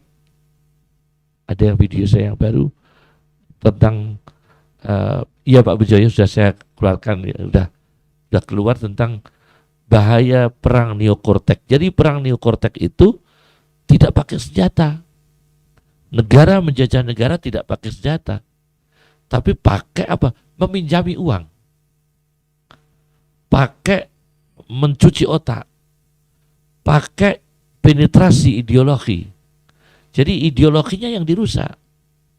Nah, apalagi negara yang debitor, sangat berbahaya. Dan fakta di lapangan, negara debitor itu banyak aset yang hilang. Itu tidak usah ditutupi, memang faktanya begitu. Kita tidak menyebutkan negaranya ya. Nah, nanti kalau ini kita tidak menyebutkan negaranya ya, kita tidak menyebutkan negaranya. Apa? Kita tidak menyebutkan negaranya, tapi negara debitor itu memang banyak aset yang hilang. Nah, di sana kalau sudah hilang, aset-aset sudah hilang, maka aset-aset rakyat ini, aset-aset independen ini yang akan menjadi sasaran mereka, termasuk wakaf, akan menjadi sasaran mereka, karena sudah tidak ada lagi yang diberikan ke sana, masih kurang. Nah itu, jadi wakaf harus dijaga dari bahaya sosialis, dari bahaya istimari, asyuyu'i, al-ishtiraki, itu sangat berbahaya sekali. Nah, cuma bagaimana ya, kita ini kan ada ayat Al-Quran, tadi saya sudah matur ke Habib Hasan Toha, bahwa ayat Al-Quran berbicara begini, wa nuridu an namunna 'alal ladina stud'ifu fil ardi wa naj'alahumul warisin. Wa nuridu, dan aku menginginkan, an namunna, memberi anugerah, 'alal ladina stud'ifu fil ardi, kepada mereka yang dijajah di muka bumi, yang ditindas di muka bumi. Wa naj'alahumul warisin, dan aku jadikan mereka pada akhirnya mewarisi. Jadi tidak ada penjajah yang kekal. Tidak ada penjajah yang kekal. Pada akhirnya akan dikuasai lagi oleh yang dijajah. Al-Quran bicara, aku menginginkan memberi anugerah pada golongan yang dijajah, kemudian mewarisi dari yang menjajah. Kemudian ayat lain lagi, annal ardo yariswa ibadiyas salihun. Sesungguhnya bumi itu akan diwaris oleh generasi-generasi yang soleh. Nah, oleh karena itu kita menyiapkan, Pak Gunarto, kita menyiapkan annal ardo yariswa ibadiyas salihun, generasi-generasi yang soleh. Baik ini SDM-nya dari kedokteran, ekonomi, hukum, agama dan sebagainya, generasi-generasi yang soleh untuk suatu saat disiapkan annal ardo yariswa ibadiyas salihun, yang bisa mewarisi bumi-bumi itu, yang bumi-bumi itu sementara diambil oleh mereka. Yang bumi-bumi itu diambil oleh mereka. Nah, ini yang menjadi panjang sekali. Ada salah satu negara, saya tidak menyebutkan lagi, kita hati-hati ya, tidak menyebutkan lagi, kami pernah datang di situ, diundang ceramah, itu logistiknya saja itu per orang itu dengan menu yang sederhana itu dihitung 500.000 per hari. Nah, itu kali 30.000 karyawan. Dan masuk ke salah satu orang ini yang punya hubungan dengan sana. Ini di suatu negara. Nah, ini juga jelas indikasinya begitu. Seperti itulah gambarannya. Nah, jadi kalau menjaga wakaf ini dikuatkan, satu, badan hukumnya, hukum melindungi wakaf, dan yang kedua menyiapkan generasi-generasi sesudah kita, sesudah Pak Hasan Toha, sesudah Pak Azhar, sesudah Pak Bejo, Pak Gunarto, sesudah kita-kita ini, suatu saat ini yang megang adalah generasi sesudah kita. Ini kita siapkan yang soleh, yang tidak terpengaruh seperti ketika Perancis mempengaruhi tadi. Ini mentalnya. Yang ketiga, terkait dengan sosialis. Memang umat Islam ini kan tidak mau namanya namimah, adu domba. Adu domba tidak mau. Dan sosialis itu masuk di suatu negara, di antaranya negara yang debitor. Negara yang debitor, yang banyak hutang. Yang kedua adalah negara yang memang lemah tokoh agamanya. Ini maaf. Kenapa yang ditargetkan adalah tokoh agamanya yang lemah? Karena mereka paham teori Al-Quran. Teori Al-Quran yang ketika Buya Hamka menafsirkan ayat di surat At-Taubah, inna katsiran minal ahbari war ruhbani la ya'kuluna amwalan nasi bil batil. Inna katsiran minal ahbari war ruhban. Sesungguhnya banyak agamawan dari mereka, ahlul kitab mereka, banyak agamawan dari mereka, la ya'kuluna amwalan nasi bil batil, memakan harta dengan cara batil.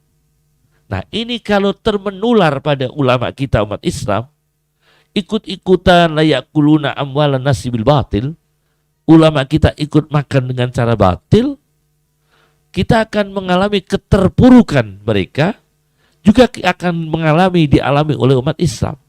Seperti mereka mengalami keterpurukan akibat tokoh agama mereka itu memakan harta yang haram.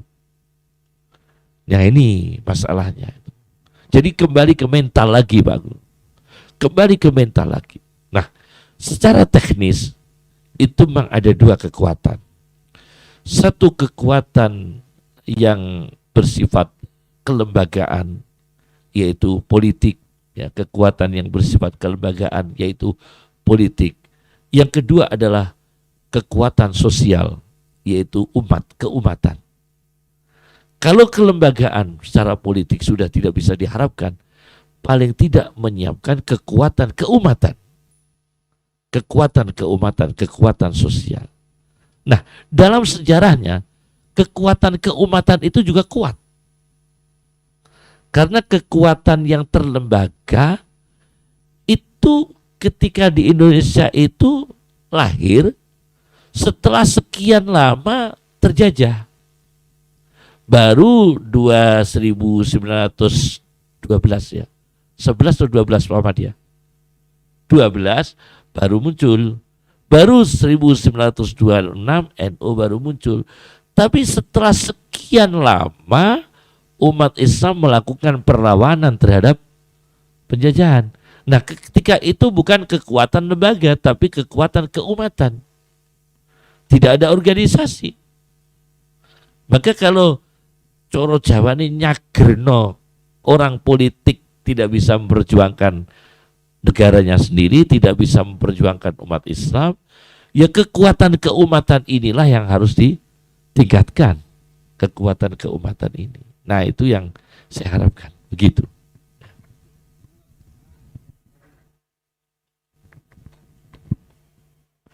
Assalamualaikum warahmatullahi wabarakatuh. Mas Hadi Utomo mewakili dari Dikdasmes karena beliau ada rapat di SMA 3. Begini Pak Yai, kaitan dengan poin nomor 6 tadi, bahwasannya wakaf itu wajib ditasarufkan untuk hal-hal yang baik.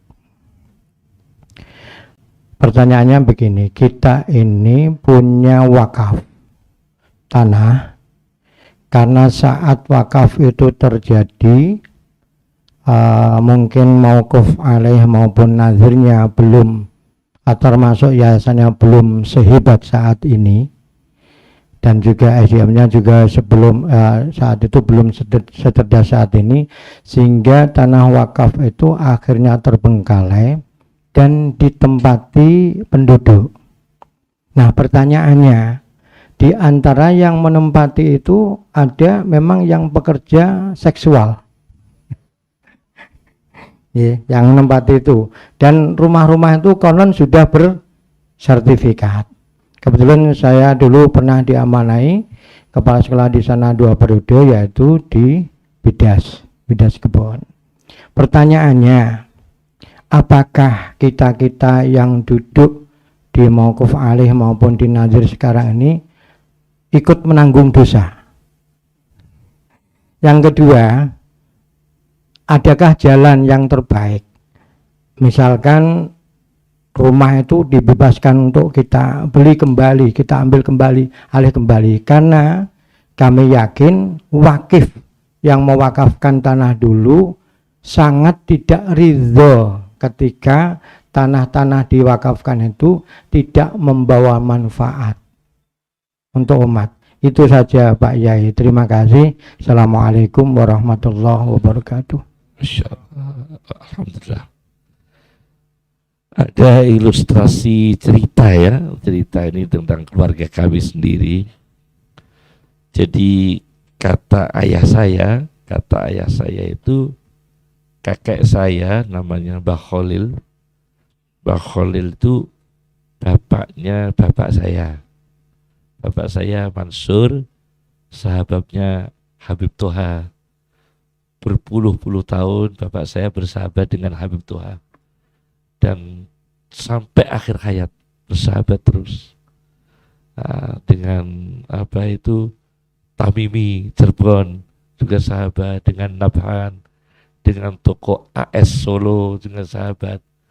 Kakek saya namanya Khalil itu dulu lahir di Gedong Mulyo, bukan di Suditan, desanya Gedong Mulyo.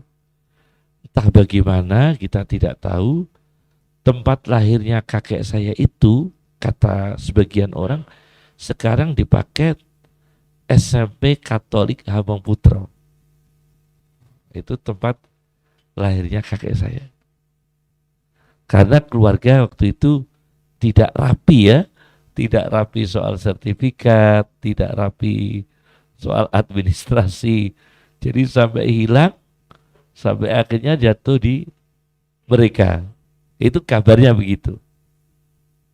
Nah, kemudian terkait dengan wakaf, karena idarohnya tidak rapi, maka ada ungkapan, kalau tidak salah Sayyidina Ali mengatakan, at-tadbir nisful akli. Manajemen adalah separuh dari kekuatan akal. At-tadbir nisful akli. Itu Sayyidina Ali radhiyallahu anhu mengatakan, kemampuan mengatur, kemampuan manajemen adalah separuh dari akal manusia. Oleh karena itu diperlukan kekuatan tadbir, mengatur.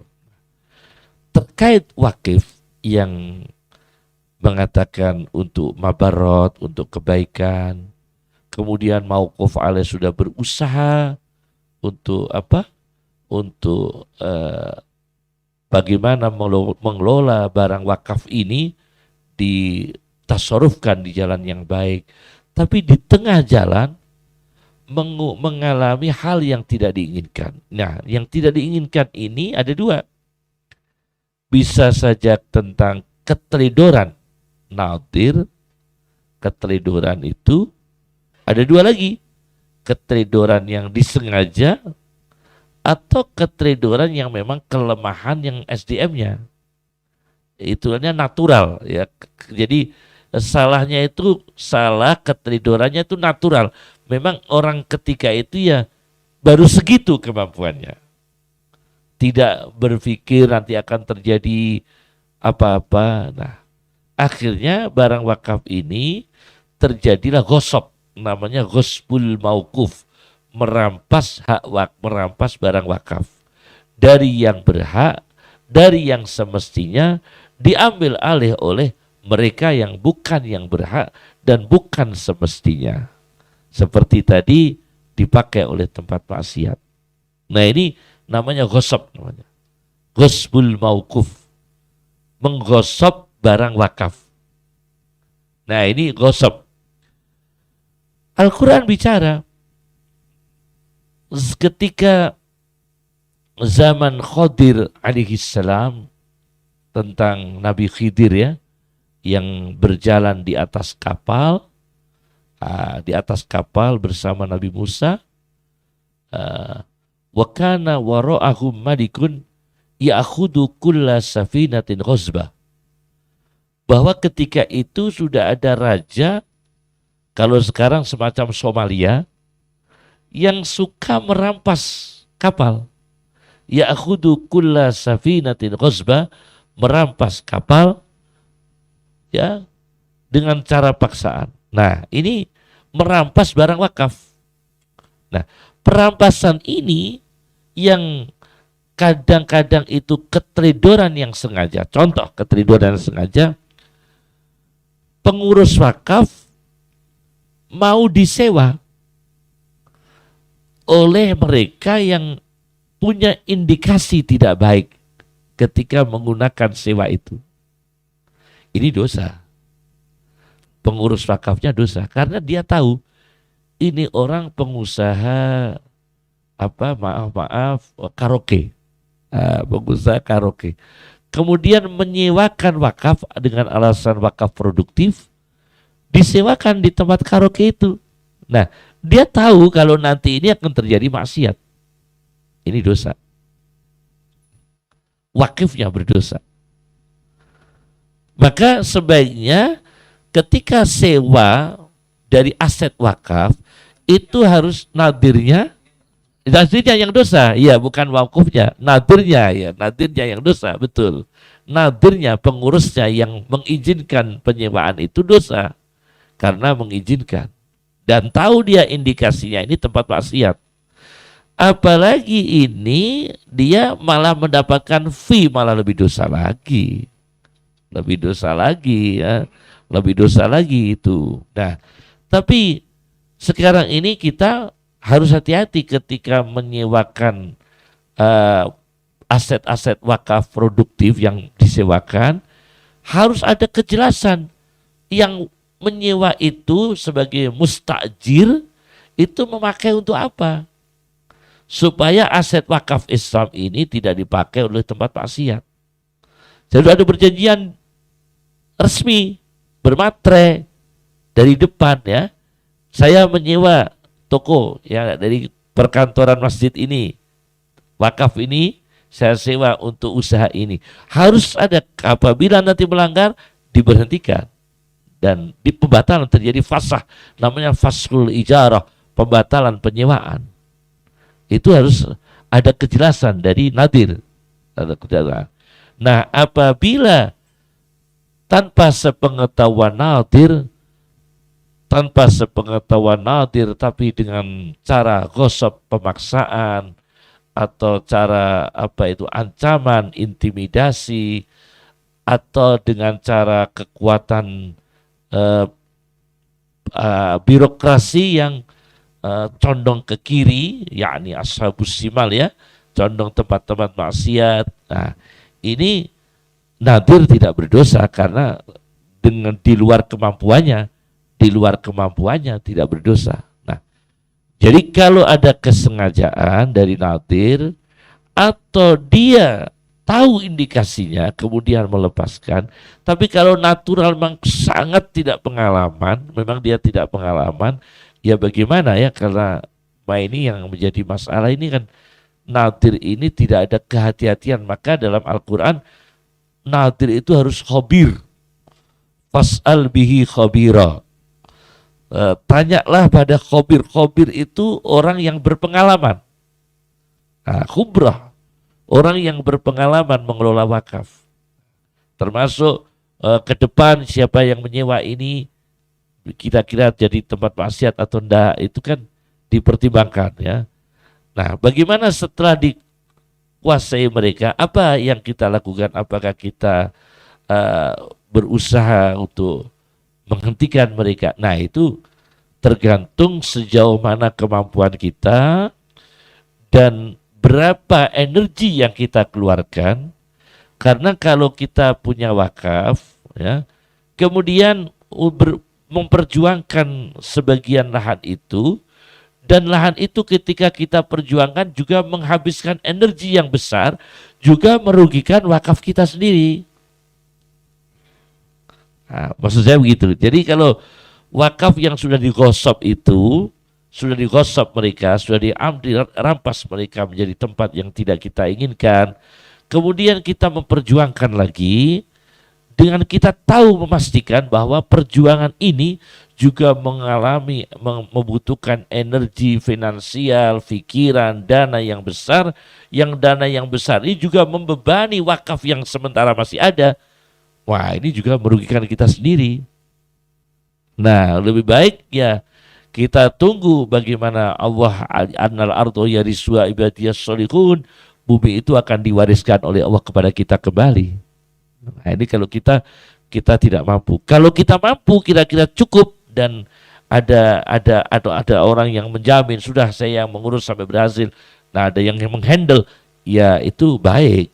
Itu baik. Seperti saya sendiri, keluarga kami sendiri sudah tidak mengurus lagi rumah tempat kelahiran kakek saya, karena untuk mengurus itu energi kita juga tidak sedikit yang terkuras untuk mengurus itu, karena itu juga lembaga kan, lembaga SMP Katolik Komopurto kan lembaga ya.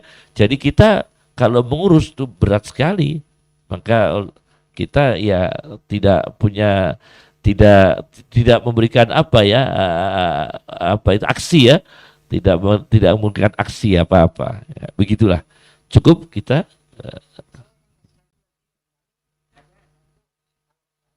Cukup. Terima kasih sekali Bapak-Bapak dan Ibu sekalian. Ini adalah perdana kajian dari Gus Koyum, dan sangat kita harapkan insya Allah pada bulan-bulan berikutnya akan kita menghadiri kajian lagi. Bapak-Bapak, apa yang dikatakan oleh Gus Koyum itu sangat menarik. Dan insya Allah kalau kita baca dari visi kita, yaitu lembaga wakaf terkemuka dalam melaksanakan dakwah Islam, ini membangun generasi khairul ummah. Inilah yang tadi dikatakan oleh Gus Koyum, annal ardha yarithuha ibadiyas salihun. Ini diharapkan dengan visi kita tadi itu membangun khairul ummah, nanti satu saat kita akan melahirkan generasi khairul ummah, generasi yang salihun yang akan mewarisi yaitu negara kita ini. Demikian pula yang akan melanjutkan dan meneruskan estafet yaitu baik pengurus maupun rektor maupun direksi rumah sakit dan kepala sekolah di lingkungan Dikdasmen. Pada saatnya insya Allah akan diwariskan oleh beliau-beliau, mereka-mereka yang menjadi yaitu generasi khairul ummah, yang tadi ayat Qur'annya dikatakan annar abda yarithuha ibadiyas salihun. Ini insya Allah. Demikian, terima kasih, kita berikan apresiasi kepada Gus Koyum dengan ucapan jazakumullahu khairan katsira. Terima kasih, mohon maaf. Wassalamualaikum warahmatullahi wabarakatuh.